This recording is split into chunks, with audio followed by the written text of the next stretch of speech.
Donkey Kong Bananza is hiding something. At first glance, Donkey Kong Bananza seemed like a game that was going to leave behind a lot of previous elements of the Donkey Kong franchise, right down to the fact that DK himself has been redesigned. When the initial trailer showed off little of the franchise's past, I questioned if the series was entering reboot territory and was ready to leave things like the other Kongs and the Kremlings completely in the past. New information about the game has since put this to rest, as there have indeed been some other elements and characters from Donkey Kong's past that are going to be present in Bananza. The big opening of the floodgates was in the reveal of Cranky Kong. Not sure why Cranky didn't make it into the initial trailer, while they just decided to reveal him in the Treehouse gameplay anyway. Why hide him from the trailer? That wasn't very nice to all of us crazy YouTubers who are making our videos like right after the trailer comes out. But anyway, Cranky so far looks to have a similar role that he does in Donkey Kong Country, which is to give the player advice on where to go and how to find certain collectibles, and to do so in a way that is hilariously condescending. The people playing the game at the Treehouse event were even like,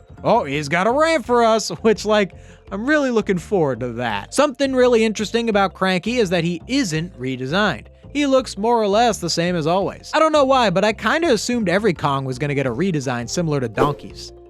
Sounds weird just calling him Donkey. But lo and behold, Cranky looks the same. So the presence of Cranky makes me have to ask, are any other Kongs gonna be present? While there's lots of Kongs seen throughout the series, the big three besides the man himself are Diddy, Dixie, and Funky. Let's talk about Funky first, because he's a bit of a fan favorite. So Funky's role in each game kind of varies. Sometimes he's the guy in charge of transportation, so like planes and boats that move you around the world map. In the Donkey Kong Country remakes on the Game Boy Advance, he's also associated with minigames. So perhaps if he shows up in Bananza, he can do something regarding side content. Funky is a character who can be really versatile and could play many different NPC roles depending on what the game devs feel he can do best. The same cannot be said for Diddy and Dixie, who pretty much always take the role of playable character when they are present in games. Diddy especially is best known as DK's little buddy, but Donkey Kong already has a little buddy in this game, this little rock guy. Actually, he may have two little buddies, but we'll talk about her in a bit. Without them being playable, it might be difficult for Bananza to properly find a role for Diddy and Dixie. I think it's pretty likely they may ignore Dixie entirely. She gets left out a lot. Poor girl. But Diddy would be a shocking omission. He's basically the Luigi of the Donkey Kong franchise, although Luigi wasn't initially in Super Mario Odyssey, so I guess it could happen. Maybe Bananza will have the same balloon side mode as Odyssey, and Diddy will be the guy in charge of it, like Luigi is. After all, we're all pretty sure the Odyssey devs are the ones making Bananza. Not sure if that was confirmed yet, but there's definitely similarities in game design. Another Kong who might appear is Swanky Kong. In case you don't know who Swanky is, he was responsible for hosting this game show in Donkey Kong Country 2. Considering the flashy nature of Ingot Isle and all the golden imagery, I feel like a character like Swanky would fit in perfectly. Apparently, Swanky was also in the Super Mario Bros. Movie. He had like some car accident or something. I don't remember it, nor did I recognize him when I saw the movie. But when I was researching Swanky Kong for this video, I saw that, and that tells us that they are still aware of Swanky's existence. Speaking of characters we saw in the Mario movie, Donkey Kong. And then there's Chunky. He's dead.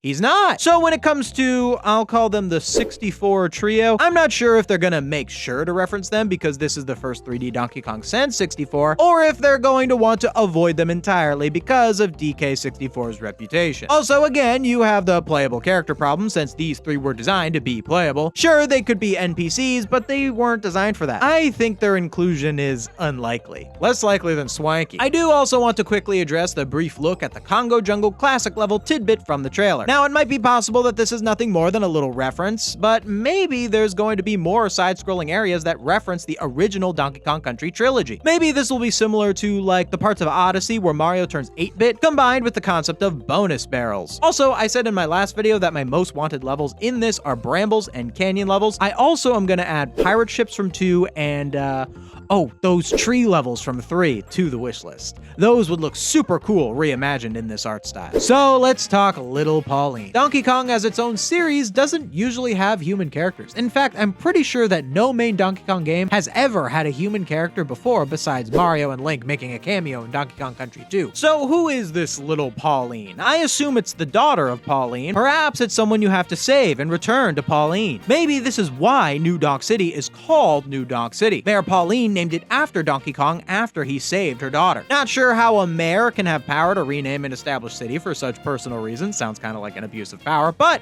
on the surface, it's kinda sweet. This little Pauline might be a way of tying Donkey Kong more closely with Mario. While Donkey Kong and Mario exist in the same universe, they rarely interact. Mainline Mario games and mainline Donkey Kong games might as well be separate universes, yet in spin-offs, Mario and Donkey Kong exist together. Even the Mario movie has a large portion of itself dedicated to Donkey Kong, as if Donkey Kong is more a part of the Mario universe. I think it's actually a really great idea to tie together Mario and Donkey Kong through Pauline. After all, she's the third character in the original arcade Donkey Kong, but she was used so little after Donkey Kong that she almost exists on neutral ground, not being more tied to Mario or Donkey Kong. She's the perfect bridge between the two. There is also the possibility that this isn't related to Pauline much at all. The purple rock bracelet on little Pauline indicates a relationship to the purple rock guy companion. I've seen it said that perhaps this rock guy is a shapeshifter and turns into Pauline because DK would recognize her. This would also open the door for it to turn into Diddy or Dixie as well. I don't think this is the case, because first off, Cranky Kong is the Donkey Kong that kidnapped Pauline, and Pauline was already an adult at the time, so current Donkey Kong wouldn't have known her as a child, which would give this rock no reason to take that form. I also think that even with as reserved as these games can be with including lots of characters, I don't think they'd have a character look like this and not have it mean something bigger. Okay, now on to our favorite crocodile, King K. Rool.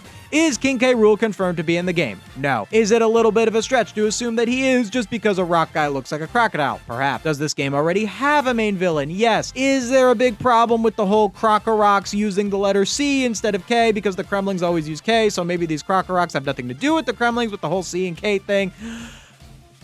That could be a problem. Do I think that King K. Rool is going to be in the game? I don't know, maybe. So the presence of King K. Rool and the Kremlings as the main Donkey Kong antagonist seems to be a bit of a sore subject when it comes to the people who currently make the game. The last regular Donkey Kong game to feature King K. Rool was DK Jungle Climber on the DS, nearly 2 decades ago. He appeared in exactly one Mario spin-off, being Mario Super Sluggers, and only really made it in because that game's roster is absolutely gigantic, and he only just made it into Super Smash Bros. But I think it's the presence in Smash Bros. That really made it clear that this is a character that people still want to see. After all, this is the first new Donkey Kong game to come out post Smash Bros. Ultimate. So if King K. Rool and the Kremlings are in the game, how do they work with what we've already seen? After all, this dude right here looks like the main villain, but perhaps he's actually more of a sub-villain. Think like the Brutals in Mario Odyssey. Most fights in Odyssey are against the Brutals, while Bowser is the big bad who comes in for the really major fights. I think it'll be something like that. They also would work well with what I think is the main story of Bananza. I said in my initial trailer video that I think that labor exploitation is going to be the main theme of Donkey Kong Bananza. You know, with these apes being the workers in the mines and such. These ape villains represent those who betray their fellow man for the pursuit of greed and side with the greedy. In order to really do this sort of story, though, you would need a non-ape character for the apes to side with. And King K. Rool is a perfect choice. There's still a whole lot that we don't know about Donkey Kong Bananza, but I think it's clear that not only is this game going to shake up the Donkey Kong franchise moving forward,